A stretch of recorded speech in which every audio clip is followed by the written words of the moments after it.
Vous êtes Scrum Master, Coach Agile, Product Owner et vous n'arrivez pas à convaincre de l'intérêt de découper? Eh bien, dans cet épisode, on vous donne tous les arguments pour réussir à les convaincre.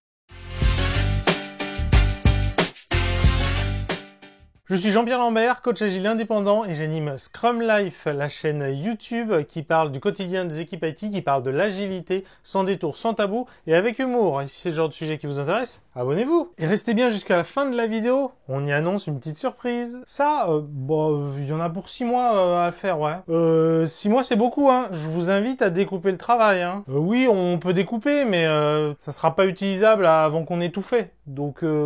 Quoi faire? Par exemple, pour minimiser le risque. Non mais, on s'en fiche de minimiser le risque, hein, que ce soit moi ou les parties prenantes. Hein, on est tous OK pour y aller comme ça. Hein. On va aussi pas mal apprendre en y allant petit à petit. On ira plus vite si on se concentre sur le code. Cette scène, vous l'avez sûrement déjà vécue. C'est d'ailleurs une histoire vraie que nous partage Marcus Hammarberg sur Twitter. Et donc effectivement, si on se dit qu'de toute manière, on ne pourra rien livrer avant que tout soit terminé dans 6 mois, à quoi ça sert de se prendre la tête, de perdre du temps, de mettre de l'effort pour découper, quoi. Hein, si c'est pour avoir une tâche qui est dans le backlog, qui revient à chaque sprint, pendant 6 mois, finalement, à quoi faire des sprints? Ouais, ou on peut faire un sprint de 6 mois aussi. C'est vrai qu'en agile, hein, on n'aime pas trop faire comme ça. Petit aparté, le découpage, on en avait déjà parlé dans le Scrum Life numéro 12. Hein. Si vous êtes nouveau sur la chaîne, ça commence à remonter, le numéro 12. Je vous invite à aller le voir, elle était très bien. Et donc on parlait déjà de découpage. Par contre, on l'abordait beaucoup sous l'angle de l'équipe de développement qui n'arrive pas à découper, qui butait sur un découpage pas possible. Là, dans ce nouvel épisode, on va plutôt prendre de la hauteur et faire en sorte, quelque part, de découper le problème plutôt que trouver comment découper une grosse solution en petits morceaux. Alors, une des choses que l'agilité essaie de corriger, c'est l'effet tunnel. En quelques mots, l'effet tunnel, c'est à la fin qu'on découvre si on a fait le bon produit. Donc ça veut dire que ce n'est qu'à la fin du tunnel qu'on va savoir que ce qu'on a fait, est-ce que c'est vraiment utile à l'utilisateur. Puis c'est aussi à ce moment-là qu'on saura si on l'a bien fait même, tout simplement. Par exemple, on peut avoir développé une fonctionnalité, la fonctionnalité elle est utile, il n'y a pas de doute. Mais elle n'est pas très pratique à utiliser. Ouais, c'est pas mal du tout hein, ce que vous avez fait les gars. Là franchement ça marche bien. Ça répond aux besoins, c'est fluide, c'est cool, hein, franchement, c'est super, ça va être génial, hein, cette revue. Hein.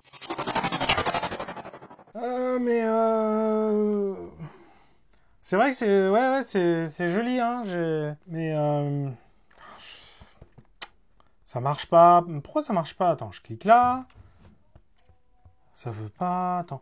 Ah ok, bon, faut que je rentre le champ comme ça, mais ah non, il veut pas non plus, mais. Il veut pas... Vous êtes sûr que ça marche, là? Parce que... je m'y retrouve pas, en tout cas. Hein. Oula, mais on pensait pas que... Pour nous, il était super intuitif à utiliser, le logiciel, là. Il va peut-être falloir qu'on refasse tout, je sais pas, mais... on s'en rend pas forcément compte, hein. Parce que nous, comme on a développé une fonctionnalité nous-mêmes, on la trouve très logique, très bien conçue, très intuitive. Il n'y a pas de souci. Et ce n'est que lorsque... l'utilisateur aura le produit entre les mains, qu'on pourra effectivement se rendre compte s'il arrive à l'utiliser et aussi si ça lui sert effectivement à quelque chose, si ça lui sert, si ça lui améliore la vie en fait. Et c'est pour ça qu'on essaye de livrer de la valeur à chaque itération. Une approche peut être aussi de se demander et qu'est-ce qui se passe si au bout de 6 mois, on n'a rien livré? Parce que c'est un vrai risque, hein. Et vous pouvez challenger le PO sur cette prise de risque, justement. Et quelles sont ces raisons qui font que ça vaut pas le coup de tenter de réduire ces risques? Qu'est-ce qui se passe financièrement pour l'équipe, pour l'entreprise, si finalement, ça prend pas 6 mois, mais ça prend 1 an, ça prend 2 ans? On peut aussi leur demander si dans leur carrière, c'est pas déjà arrivé qu'une deadline ne soit pas tenue. L'équipe n'aura rien apporté en termes de valeur, mais est-ce que ça sera quand même envisageable d'abandonner la feature malgré tout ce qu'elle a déjà coûté? Alors qu'en construisant le produit petit à petit, en produisant à chaque fois de la valeur, c'est beaucoup plus facile de laisser tomber les parties qui apportent moins de valeur finalement, parce qu'on sera déjà concentré sur celles qui apportent de la valeur grâce à la priorisation. Alors, il est aussi tout à fait possible que l'équipe ne sache pas, ne voit pas comment découper la fonctionnalité ou le groupe de fonctionnalités. Souvent, c'est parce que l'équipe ne regarde pas la fonctionnalité du bon côté. Souvent, trop par l'aspect technique, hein. Et c'est aussi ce que Béatrice During décrit comme commencer par affiner le problème ou le besoin plutôt que de rester coincé à découper la solution. Voilà, bon, donc la prochaine grosse fonctionnalité, hein, ça va être de permettre à l'utilisateur de publier un message. Ok, vu ce que tu nous as expliqué, il y en a pour 4-5 sprints à peu près, un développement en tout. Donc on va le prendre dans ce sprint-là, hein, et puis on le continuera sprint après sprint, voilà, jusqu'à ce qu'on l'ait fini, quoi. Faudrait découper là, hein, pour pouvoir construire, apporter de la valeur à chaque sprint. Ah non, mais découper comment là? Ce serait pas possible. Ça serait comme, je sais pas moi, comme livrer une voiture sans roue. Bon, attendez, franchement, on va le faire là. Ok, allons-y. On la découpe. Là, moi, à brûle-pourpoint, comment on pourrait le découper? D'abord, on pourrait imaginer qu'on publie juste du texte, voilà, du texte brut. Puis on pourrait aussi se dire qu'après, on peut éditer la publication. Voilà, on l'a sortie, maintenant on peut la modifier, etc. On pourrait aussi avoir un autre morceau qui est...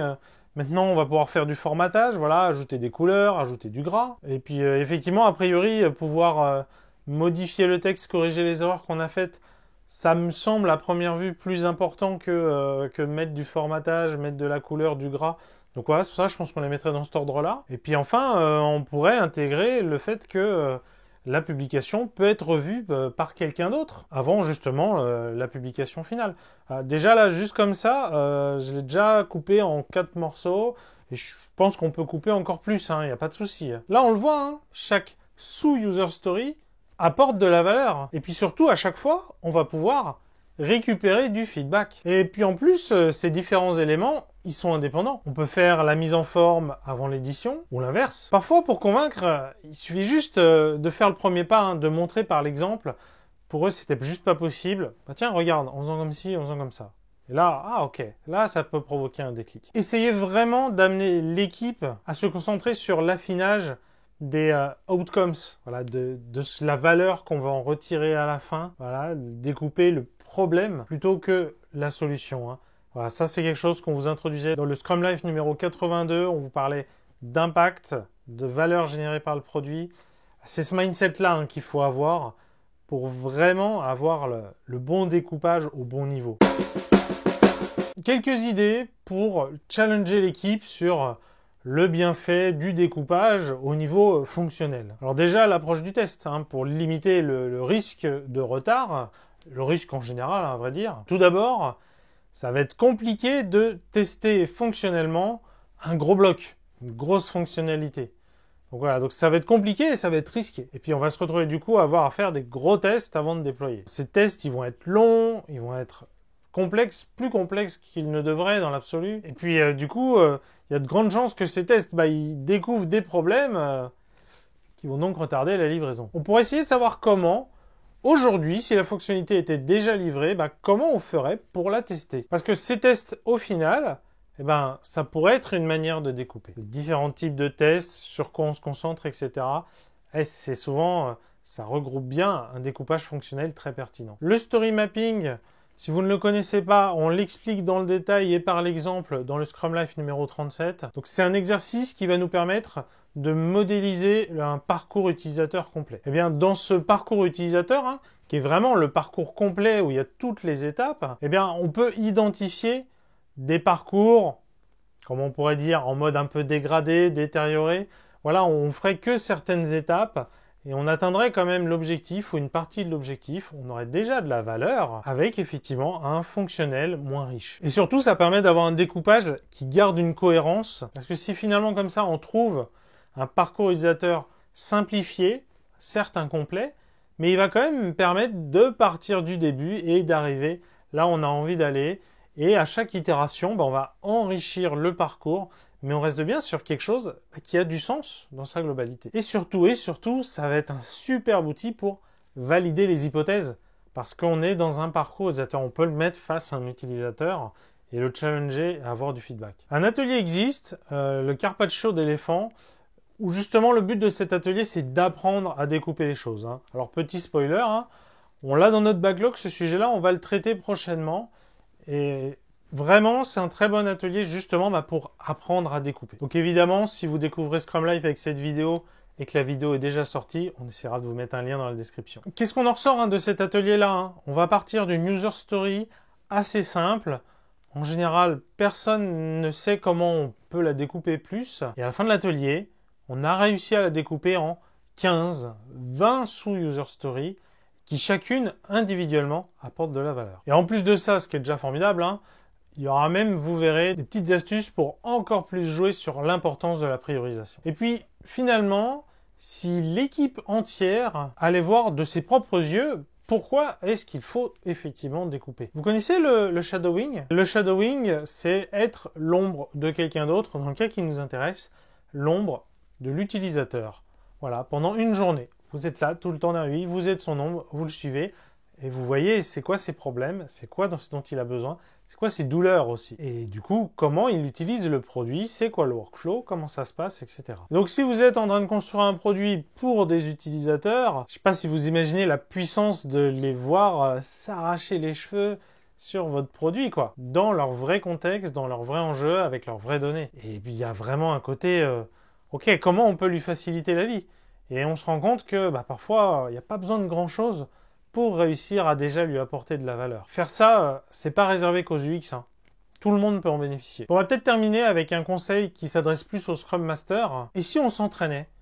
On prend les fonctionnalités qu'on connaît déjà, qui sont sur le produit, et on s'entraîne à les découper. Voilà, si on devait les refaire, est-ce qu'on pourrait les faire en plus petits bouts, incrémentalement, etc. Et ce qui serait vraiment top, c'est que vous partagiez avec tout le monde dans les commentaires. Voilà, vous avez pris une fonctionnalité, vous l'avez découpée, à quoi ça ressemble.